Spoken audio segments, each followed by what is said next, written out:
Ciao ragazzi, come va? Tutto bene? Bentornati nel mio spazio. Oggi volevo fare l'ultimo video prima delle vacanze, insomma, diciamo così. Purtroppo è un periodo un po' particolare, come sapete bene, le notizie come sempre scarseggiano, le produzioni si sono un po' fermate. Ecco, se vedete... Eccoci nuovamente qui, scusate, Nika, il mio gatto, la mia gatta fa sempre qualche casino di troppo.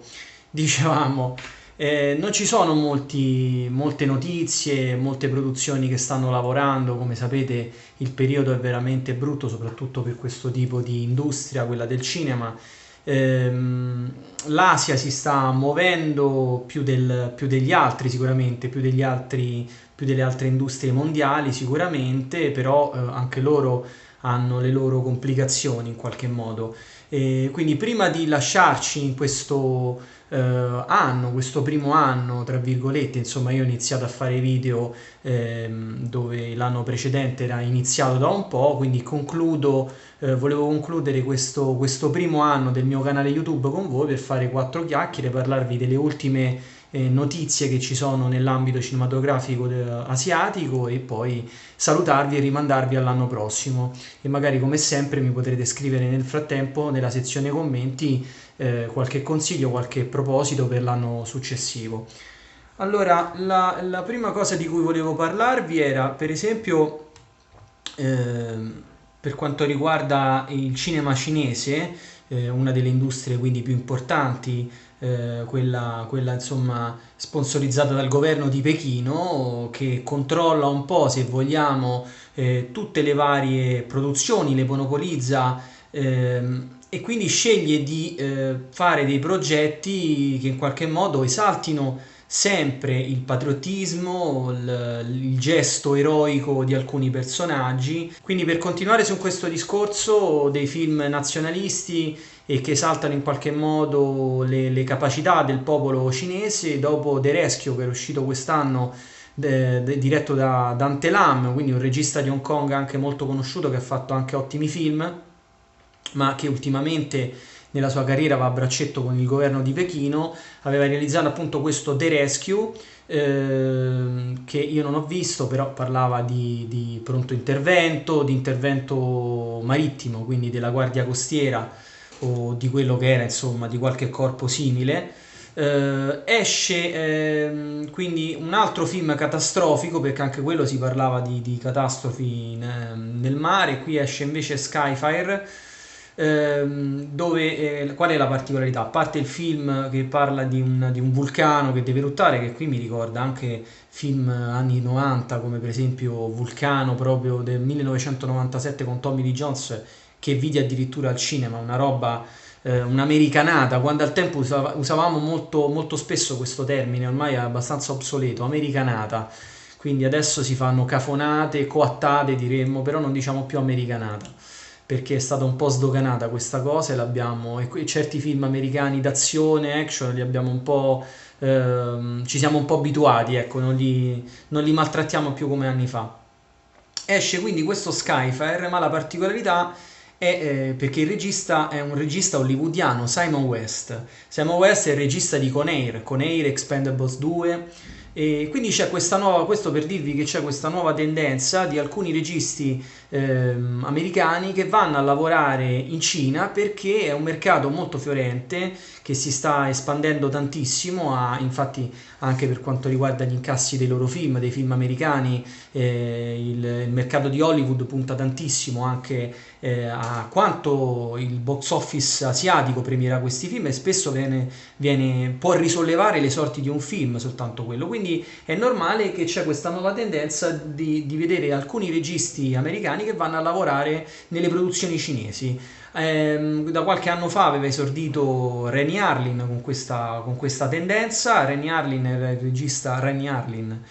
regista di Die Hard 2 o Cliffhanger, che era andato in Cina, aveva fatto per esempio una roba che a me insomma l'ho trovato imbarazzante con Johnny Knoxville e Jackie Chan, Skip Trace, e un altro film che ha in imminente uscita sempre cinese. Questo qui invece è di Simon West, quindi un altro secondo regista americano, dopo Con Air Expendables 2, lo ritroviamo in Cina in questa produzione. Quindi Skyfire è una sorta di film catastrofico che potrebbe far pensare a titoli come The Day After Tomorrow, insomma i film che fa Roland Emmerich in America, ecco.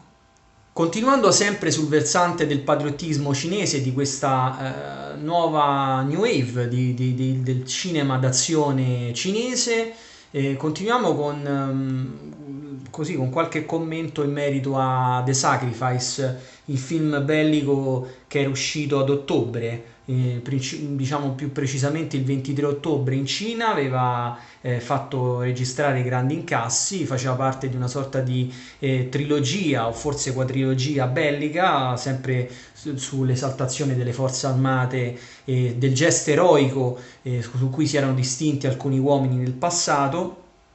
Alcuni uomini cinesi chiaramente. Il film, ambientato nel 1953, racconta la storia di un gruppo di volontari cinesi dell'esercito che difendono un ponte in Corea del Nord durante la guerra. Tra i protagonisti c'era anche Wu Jing, che ormai conosciamo per l'attore marzialista che insomma possiamo identificare come Wolf Warrior e i suoi due film insomma diretti da lui, chiaramente è in produzione anche un terzo, film abbastanza appunto patriottici voluti dal governo cinese. Qui lui si presta anche a fare un film fuori dalle sue corde, quindi anche interpretazione diversa che non è marziale, e quindi dopo che è uscito questo film il 23 ottobre si trovano adesso delle recensioni anche un po' più corpose di gente che lo ha visto adesso, quindi in una visione casalinga, e lo recensisce come un film, viene recensito e quindi con gli stessi commenti, in linea con i commenti che erano usciti intorno a quel periodo del suo rilascio, come un film medio, con un'esaltazione chiaramente del patriottismo vecchia scuola da parte del governo, però con delle buone scene d'azione, di guerra, di guerriglia, e forse un po' troppa CGI, e questo tipo di opinioni diciamo riflette un po' il rating che ha online, che siamo sui 6,5 su 10 nei principali siti di punteggio, insomma di score come viene detto. Invece per quanto riguarda le uscite in Blu-ray, le novità in Blu-ray che potete trovare, DVD e Blu-ray, che potete trovare comprando chiaramente dal mercato estero, ci sono dei titoli come questo The Swordsman che abbiamo recensito, ho fatto una trailer reaction e la trovate sempre su questo sito, The Swordsman, con tra i protagonisti Joe Taslim, uno degli interpreti di The Raid, che poi rivedrete fra un po' di tempo nel nuovo film di Mortal Kombat che interpreta Sub-Zero, tra l'altro, quindi piccola indiscrezione se non lo avete saputo, ma in realtà un po' tutti l'hanno letto in giro. E The Swordsman, un film coreano dove appunto Joe Taslim recita, ed esce il 16 febbraio invece in DVD e Blu-ray, distribuito a livello internazionale. Qui da noi in Italia chissà, però ci sarà l'occasione quindi di poterlo vedere anche da noi senza andare appunto al cinema. Questo era quindi per quanto riguarda le uscite in digitale, sul supporto digitale all'estero. Invece, rimanendo sul panorama italiano, il film che invece vi consiglio di acquistare oggi è questo, Manhunt. Intanto Manhunt di John Woo è l'ultima fatica di John Woo, non tanto per il film, non vi consiglio di acquistarlo per il film perché il film è abbastanza, diciamo, non è uno dei migliori di John Woo, ma questo potevate anche immaginarlo. Chiaramente c'è tutto un fatto di età che avanza, ma c'è sempre una buona dose di divertimento dal suo punto di vista, quindi si vede che John Woo vuole un po' giocare con i suoi archetipi, con i suoi luoghi comuni sul genere, e purtroppo, come diremmo in romanesco, svacca verso la parte finale, cioè sbraga, cala le mutande nella parte finale, quindi è abbastanza sontuoso dall'inizio, nel primo atto, del secondo atto, e il terzo atto diventa un po' sopra le righe, quindi stiamo intorno alle parti di Paycheck, quindi quelle cose veramente di John Woo che insomma è meglio non ricordare, però il comparto tecnico e l'estetica è molto bella, e per il maestro insomma un'eccezione così per rivederlo all'opera anche sul genere di Hardboiled è interessante, insomma. Ringraziamo Faris Film e la Cecchicori On Movie in collaborazione. Loro stanno editando ormai da diversi anni tutta una linea di film asiatici in Blu-ray e in DVD, e quindi grazie a loro possiamo trovare anche in Italia almeno qualche film, se non un bel po' di film asiatici che anni fa non avremmo mai sognato di vedere pubblicati. Quindi acquistate questo Manhunt che è uscito da qualche tempo e tenetevi aggiornati sul loro catalogo. Prima di concludere questo video e salutarci per questo 2020, volevo consigliarvi invece di recuperare un film che qui da noi non è stato rilasciato, questo legato al fatto che l'ho rivisto dopo un po' di tempo e lo trovo sempre un grande film. Sto parlando di The Big Hat del 1988, da non confondersi con The Big Hat, il grande caldo del 1953, il film di Fritz Lang. Non c'entra niente, sto parlando sempre di cinema asiatico. Questo è un grande film dell'88 diretto da Johnny To, da un esordiente Johnny To insieme ad Andrew Kam. Fu una produzione molto particolare. Sto parlando di un poliziesco action molto violento, molto brutale.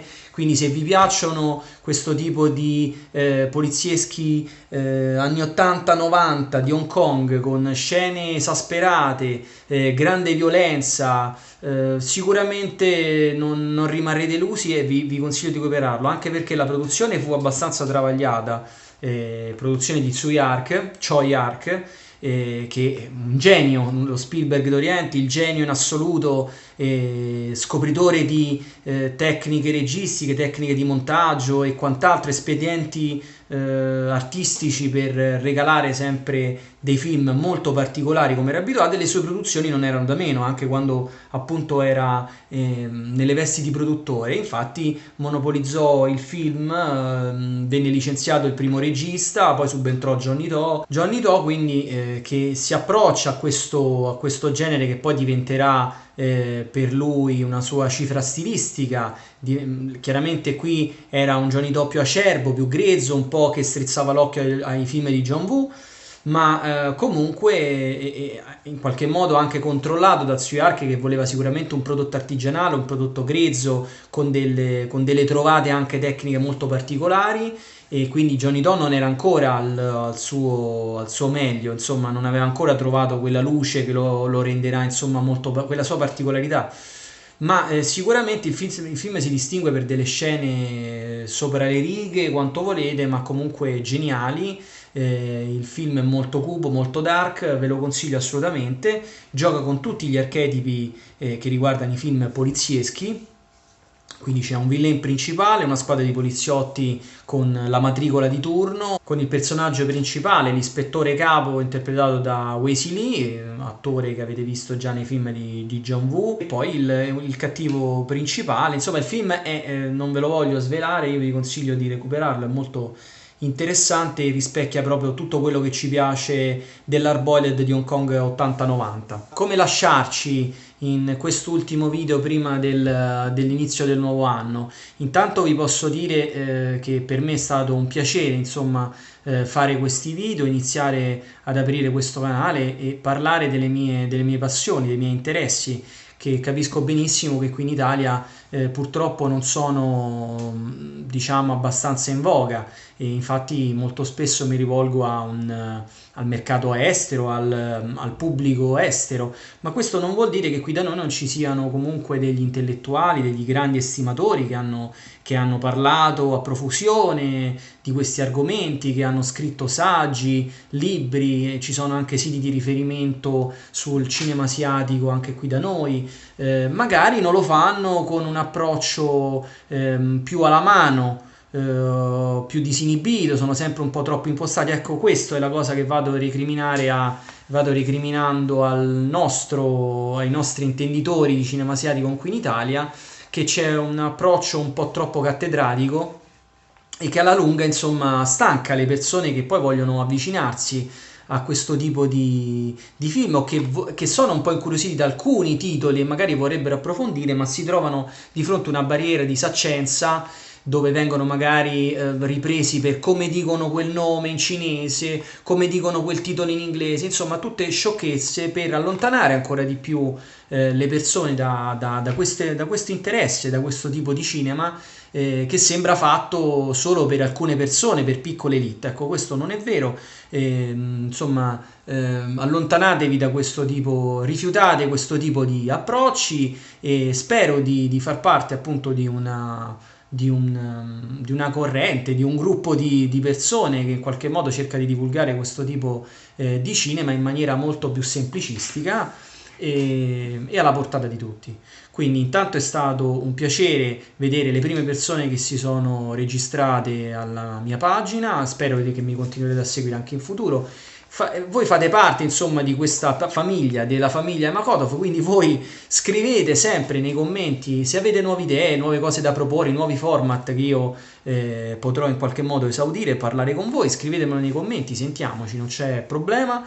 Spero quindi che questo anno, che è stato abbastanza travagliato e problematico per tutti, indifferentemente, ma anche per il settore cinematografico, perché ha visto un sacco di gente, come sapete bene, ferma al palo, produzioni bloccate. Un momento particolare, quindi, che stiamo vivendo, che abbiamo e speriamo di aver vissuto, quindi di lasciare alle spalle, e che questo video in qualche modo vuole ricordare. Magari lo rivedrò fra un anno per appunto fra qualche tempo per ricordarmi quello che abbiamo passato e i condizionamenti che ho avuto anche nel fare i miei video. Speriamo quindi che l'anno prossimo sia sicuramente migliore, almeno qui da noi in Italia, perché abbiamo un sacco di problemi, quindi vabbè, lasciamo da parte la retorica spicciola, quella da quattro soldi, e un minimo di ottimismo spero di avervelo trasmesso, quindi che dire, approcciatevi a questo tipo di cinema con una certa, con un certo divertimento, quindi lasciate da parte una certa resistenza che magari potete avere nel cinema asiatico, che è fatto magari solamente, pensate che è fatto solamente di film noiosi e pallosi, ma è talmente variegato e pieno di generi che sicuramente troverete quelli che fanno per voi o quelli che vi interessano di più, che vi catturano di più. Quindi grazie ancora, è stato un piacere e spero lo sarà altrettanto se mi seguirete. Buon anno, buon divertimento, buon tutto. Ciao ragazzi. Eccola, colei che vuole sabotare il mio lavoro. Eccola qui. Amore, manda un saluto. Manda un saluto a tutti quelli registrati alla pagina. Li vedrai i film che io ti ho consigliato? Li vedrai? No, no, direi di no. Direi di no.